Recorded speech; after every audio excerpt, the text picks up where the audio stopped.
Elle s'est évadée par la fenêtre pour retrouver son amant, mais tous deux avaient un problème plus grand, la Brittany mon épouse s'est échappée par la fenêtre pour retrouver son amant. Elle rêvait de commencer une relation avec lui. Mais ils avaient tous les deux un problème de taille, la Brittany. Quant à moi, je n'ai fait que lui révéler la vérité. L'histoire de la découverte de l'infidélité de ma femme a commencé d'une manière si absurde que j'ai encore du mal à y croire. On s'attend souvent à des signes, des disputes profondes, des changements d'attitude. Mais pour moi, tout a débuté par une bêtise, une dispute stupide qui n'aurait eu aucune conséquence si, derrière cette façade, Miranda n'avait pas déjà une vie parallèle très bien dissimulée. Nous nous sommes disputés cette nuit-là pour une futilité. Je ne me souviens même plus du déclencheur exact. Je suis parti dans le salon pour éviter de prolonger la discussion. Elle est restée dans la chambre, soi-disant pour se calmer. Il est important de clarifier un point, notre appartement est au 2e étage et pour sortir, il faut obligatoirement passer par le salon. Il n'y a pas d'autre chemin possible, aucun accès alternatif, rien. Je suis resté là, sur le canapé, à regarder la télévision. Miranda, de son côté, s'était enfermée dans la chambre et, après un moment, je n'ai plus entendu un bruit. J'ai supposé qu'elle s'était couchée. Je n'avais aucune intention d'aller la voir. Peu de temps après, vers 22 heures, le téléphone a sonné. C'était un numéro inconnu. J'ai répondu sans conviction, pensant que c'était peut-être quelque chose lié au travail, un message erroné, n'importe quoi. Je n'aurais jamais imaginé que cet appel allait désintégrer ma vie. De l'autre côté, j'ai entendu la voix d'un policier. Sérieuse, directe, sans détour, êtes-vous l'époux de Miranda Fernandez? Votre femme a été impliquée dans un accident de la route. Elle a été transportée à l'hôpital. Elle est stable, mais vous devez venir. Je suis resté figé. Je n'ai pas réagi, je n'ai pas traité l'information, j'ai juste pensé à voix haute, vous devez vous tromper. Ma femme est dans la chambre. Le policier a insisté, non, monsieur. Elle a été identifiée. L'ambulance l'a récupérée il y a moins d'une demi-heure. Cette phrase m'a coupé le souffle. Je me suis levé d'un coup et je suis allé directement à la chambre. J'ai ouvert la porte sans réfléchir. Le lit était défait, sans aucun signe de Miranda. Et là, tout a pris sens d'un seul coup, mais dans le pire des sens, elle s'était échappée par une fenêtre. C'était la seule option, car pour quitter l'appartement, elle devait obligatoirement passer par le salon, devant moi. J'étais là toute la nuit. Je ne l'ai jamais vue traverser, je n'ai jamais entendu la porte, rien. Elle était partie comme une adolescente s'enfuyant pour retrouver quelqu'un qu'elle n'aurait pas dû voir. J'ai ressenti de la rage, non seulement à cause de la dispute, mais à cause du mensonge, de l'immaturité, de l'impudence. Comment diable avait-elle pu descendre du 2e étage? Je n'en ai aucune idée, mais elle l'a fait. Et derrière sa disparition se trouvait la réponse que je ne voulais pas encore accepter, Miranda sortait avec quelqu'un d'autre depuis un certain temps. J'ai roulé jusqu'à l'hôpital, rempli d'un mélange de peur et de fureur. Peur pour ce qui lui était arrivé, fureur pour la manière dont cela s'était produit. Quand je suis arrivé, on m'a guidé jusqu'à sa chambre. Avant même de la voir, j'ai aperçu Rodrigo, un type que je ne connaissais pas, assis à son chevet, lui caressant la main avec une intimité qui ne s'improvise pas, une caresse lente, assurée de quelqu'un qui l'avait déjà fait. Mon estomac s'est noué. Le type m'a vu entrer et a retiré sa main comme s'il avait reçu une décharge électrique. Il s'est calé dans sa chaise, faisant semblant d'être un simple accompagnateur, mais son visage le trahissait, nervosité, malaise, culpabilité. Miranda, plus blessée que lui, avait le cou immobilisé et plusieurs contusions. Dès qu'elle m'a vu, elle a commencé à pleurer et à me demander pardon, des mots confus, mélange de culpabilité et de peur. Je n'ai pas attendu d'excuses. Je ne voulais pas de sa version, je ne voulais rien. Je lui ai dit directement, la voix tremblante de rage contenue, je veux le divorce. À ma surprise, elle n'a pas discuté, n'a pas supplié, ne m'a pas dit qu'elle était confuse ou qu'elle avait commis une erreur. Au contraire, elle m'a regardé avec cette expression défaite et a dit, si c'est ce qu'il y a de mieux, d'accord. J'aime Rodrigo et je veux recommencer à zéro avec lui. Le coup fut direct, un poignard. Le plus ironique, c'est que lorsque je me suis tourné vers ce fameux Rodrigo, il n'avait pas l'air de vouloir recommencer à zéro. Il n'avait pas l'air d'être amoureux. Il n'avait même pas l'air d'être un homme repentant. Ce qu'il arborait, c'était une expression de malaise total, comme si Miranda disait quelque chose qu'il ne voulait pas que j'entende, comme si elle avait révélé un plan qu'il n'avait jamais vraiment accepté. Cela m'a dégoûté encore plus que la trahison elle-même. J'ai pris une profonde inspiration et j'ai acquiescé. Cela ne valait pas la peine de crier. Cela ne valait pas la peine de me détruire davantage pour quelqu'un qui avait déjà décidé de sombrer seul. Je l'ai prévenu, la voix la plus ferme possible, ne crois pas que tu vas t'en tirer si facilement. Tu vas payer pour ta trahison. Puis, j'ai regardé Rodrigo. Il n'a même pas été capable de soutenir mon regard. Lâche, même pour ça. Et toi, lui ai-je dit, tu n'es pas hors de cause. Il y a des choses auxquelles tu devras aussi répondre. Il a dégluti et a baissé les yeux vers le sol. Je suis sorti de cette chambre en sentant que le sol tremblait sous mes pieds, mais aussi avec une clarté que je n'avais pas eue depuis longtemps. Cette femme ne m'aimait pas. Ce type n'allait pas la choisir. Et je n'allais pas m'effondrer avec eux. Mais au fond de moi, l'histoire était déjà écrite. Miranda paierait ce qu'elle avait fait, et Rodrigo, avant de lui toucher un cheveu, avant de l'enfoncer, je voulais savoir qui il était vraiment. Car si Miranda avait pris le risque de s'échapper d'un deuxième étage pour le voir, ce type devait avoir quelque chose de plus, une vie, un passé, quelqu'un d'autre qui ne savait sûrement rien de tout cela. Avant de quitter l'hôpital, j'ai demandé les informations de l'accompagnateur, le nom complet de Rodrigo, son adresse, tout ce qu'il pouvait me donner. Je n'ai pas fait de scandale, je n'ai pas éveillé de soupçons. Personne n'a vu de malveillance sur mon visage, seulement un mari brisé qui cherchait à comprendre. Les policiers et les infirmières ne m'avaient donné que des informations générales. Rien de très utile pour localiser Rodrigo avec précision. J'ai donc cherché à nouveau les agents qui avaient traité l'accident. Cette fois, au lieu d'entrer comme un mari blessé, je suis entré comme quelqu'un qui avait besoin de comprendre le cas, et cela a fonctionné. J'ai demandé d'abord le type d'accident. Ils m'ont donné les détails de base, collision contre une habitation, dommages matériels et 2 blessés légers, en plus de Miranda, qui avait subi le pire de l'impact. Au milieu de cette conversation, et presque sans le vouloir, j'ai mentionné que Miranda était ma femme et que l'homme avec elle était son amant. L'expression d'un des policiers a changé à ce moment-là. Je ne sais pas si c'était de la pitié, de la rage, ou s'il trouvait simplement que c'était un désastre, mais il s'est radouci. Et c'est là qu'il m'a donné ce dont j'avais besoin, le nom complet de Rodrigo. C'était suffisant pour commencer. De plus, avec la version officielle de l'accident, j'ai confirmé 2 autres points clés. 1. Miranda conduisait. 2. La voiture appartenait à l'amant. Et pour compléter le tableau, ils m'ont confirmé qu'ils avaient percuté une maison. Cela signifiait une amende, des dommages matériels et, selon l'expert, une éventuelle responsabilité partagée entre le propriétaire du véhicule et la conductrice.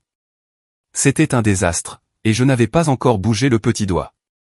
Avec ces informations en main, je suis rentré chez moi. Je voulais m'asseoir devant l'ordinateur et commencer à enquêter sur ce fameux Rodrigo. La première chose que j'ai trouvée m'a arraché un rire amer. Le type avait une petite amie, et pas n'importe laquelle. Une femme qui dégageait cette ambiance de racaille de rue, la Britannie, avec ce style de personne qui se mêle de bagarres pour rien, poste des histoires insultant la moitié du monde et vit dans des drames constants. Enfin, chacun ses goûts. J'avais déjà le nom complet de Rodrigo, donc traquer ses réseaux, ses commentaires et ses connexions fut simple. En moins d'une nuit, je savais où il travaillait, où elle travaillait, et avec un peu de chance, j'ai aussi trouvé le numéro de la petite amie. Bien sûr, je l'ai sauvegardé. Je n'ai pas appelé impulsivement. Je n'ai pas cherché de confrontation immédiate. Je voulais faire les choses intelligemment, sans donner à quiconque l'occasion de se victimiser. J'ai donc composé le numéro sur un ton neutre. Une voix féminine a répondu. J'ai demandé Rodrigo. Elle a dit que ce n'était pas son numéro, mais qu'elle l'avertirait, très calme, comme si elle ne soupçonnait absolument rien.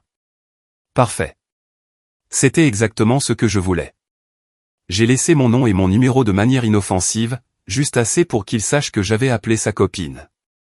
Le plan était simple, si elle était importante pour lui, il m'appellerait. Et cela a fonctionné. Rodrigo m'a appelé quelques heures plus tard. Il était nerveux, presque bouleversé.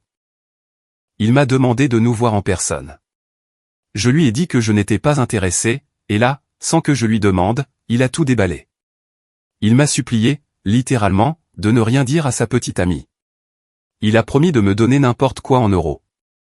Il m'a dit que leur relation était compliquée, qu'elle était violente, que lorsqu'elle apprendrait ce qui s'était passé, il allait avoir de sérieux problèmes.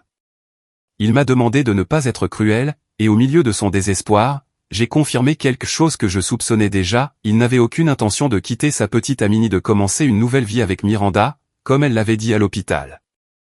Je lui ai demandé directement, tu n'allais pas recommencer à zéro avec Miranda. Et il a répondu sans réfléchir, elle est folle. Je ne veux rien de sérieux. C'était juste pour m'échapper. S'il te plaît, ne dis rien à ma copine. J'ai compris que Rodrigo était encore pire que ce que j'imaginais, un lâche qui utilisait Miranda comme distraction et sa copine comme refuge. Il ne valait rien. Quand il a fini de supplier, je lui ai juste dit, tu l'as cherché. Et j'ai raccroché. Mais évidemment, je n'allais pas m'arrêter là. J'ai donc rappelé la petite amie. Cette fois, j'ai été plus clair. Je lui ai expliqué qui j'étais et ce qui s'était passé. La fille a cru que c'était une blague.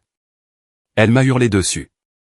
Elle m'a dit d'arrêter de la déranger jusqu'à ce que je mentionne deux choses, la voiture est à lui et Miranda l'a percutée. Si vous voulez confirmer, vérifiez les contusions qu'elle a sur les bras. Elle a de petites coupures dues à l'impact. Là, elle a arrêté de crier. Je ne sais pas ce qu'elle savait avant mon appel, mais ce que je sais, c'est qu'elle n'était pas au courant de l'accident, et cela a suffi à sonner l'alarme. Jusque-là, tout était une question de gestion de l'information, mais j'avais un autre problème plus immédiat, le divorce. J'avais déjà demandé la séparation légale, le processus était en cours, et pendant ce temps, à mon grand dam, Miranda et moi devions continuer à vivre sous le même toit. Techniquement, nous avions tous deux le droit d'y rester jusqu'à la résolution officielle. Beaucoup de gens croient que l'on peut jeter l'autre dehors sans plus de cérémonie. Si seulement c'était aussi simple. Dans la vie réelle, si je l'avais fait, Miranda aurait pu appeler la police, inventer n'importe quoi, et je me serais retrouvé dans un problème bien plus grand. Cela ne valait pas la peine de prendre ce risque. La cohabitation est devenue tendue, silencieuse, presque insupportable. Nous échangions à peine quelques mots, tout semblait être un purgatoire, une attente forcée, pendant que les conséquences de l'accident suivaient leur cours. En parallèle, les audiences pour le choc ont commencé. Miranda y assistait avec des béquilles, une Minerve et cette attitude de victime qu'elle arborait toujours quand quelque chose lui explosait au visage. Les dommages matériels étaient clairs. Le rapport de police aussi. La responsabilité était pratiquement établie. Elle conduisait, avait perdu le contrôle, avait envahi une propriété privée. Ce n'était pas un cas complexe pour les avocats. Pendant que tout cela avançait, j'avais besoin de savoir ce qu'il advenait de Rodrigo. Je voulais le voir tomber. Si Miranda avait détruit mon mariage pour lui, la moindre des choses était de confirmer que sa vie s'écroulait aussi, n'est-ce pas? J'ai engagé un détective privé, un type qui faisait des filatures simples et savait enregistrer sans éveiller les soupçons. Oui, si l'on se demande s'il était nécessaire de prendre tant de peine, la réponse est oui. Je voulais savoir pourquoi ce type avait peur de sa copine. En une semaine, j'ai eu le rapport. Rodrigo sortant du travail, sa petite amie l'attendant dehors, et un scandale qui a laissé tous les employés bouche bée. Elle lui criait qu'elle savait pour son infidélité. Elle a dit le nom de Miranda. Elle l'a insulté. Et à un moment dans la vidéo, on la voit clairement lui attraper les cheveux et commencer à les tirer pendant qu'il essaie de se dégager. Il a fallu que les gardes de sécurité interviennent pour les séparer. Après cela, il a essayé de la calmer, mais elle ne voulait pas l'écouter. Elle l'a poussé, l'a frappé au bras et s'en est allée. Les gardes l'ont accompagné jusqu'à sa voiture. Le détective m'a dit que lorsqu'ils arrivaient chez eux, il fermait immédiatement les rideaux. Il a essayé d'écouter, mais apparemment il y avait une isolation sonore. L'enquêteur m'a également raconté qu'il avait vu le visage de Rodrigo apparaître à la fenêtre comme si on lui serrait la tête. Rien de plus. Cela expliquait pourquoi Rodrigo avait disparu de la circulation. Autre chose intéressante, lors de toutes les audiences pour l'accident, je ne l'ai jamais vu. Il n'est pas apparu pour apporter son soutien ou son témoignage. Il était même absent pour Miranda, et cela en disait long sur lui. Le divorce a finalement eu lieu et, bien qu'au début tout semblait pencher en ma faveur, avec un possible 75% des biens pour moi, le numéro de Miranda a finalement fonctionné. Ses larmes, sa Minerve, son jeu de victime à la barre, tout ce théâtre s'est soldé par un partage à 50% pour chacun. Ce fut frustrant, mais je l'ai accepté. Cela ne valait pas la peine de continuer à se battre avec des avocats pour quelqu'un qui n'existait plus dans ma vie. Pour clore définitivement ce chapitre, nous avons décidé de vendre la maison. L'idée était simple, chacun prenait sa moitié et nous suivions des chemins séparés.